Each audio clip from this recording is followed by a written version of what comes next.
21-year-old Ashley Frankenthor has spent most of her young life on the move. Well, I played soccer, softball, I did gymnastics, cheerleading. Her favorite sport turned out to be volleyball. I was very competitive and always needed to be aggressive. But hip pain sidelined the promising athlete in high school. I was in so much pain to where I could not walk or do anything. It took a few years, but Ashley finally got a diagnosis. She had hip dysplasia, or an abnormal hip joint.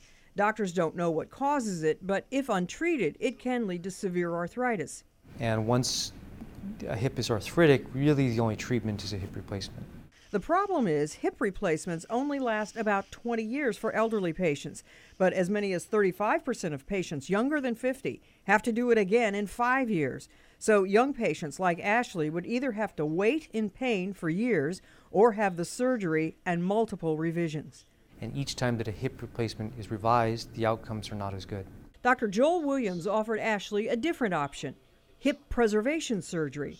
He essentially cut her pelvis and shifted her bone up so the hip joint aligned with the socket.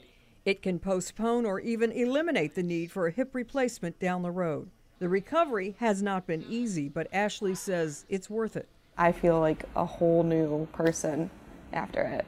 I'm Marty Salt reporting.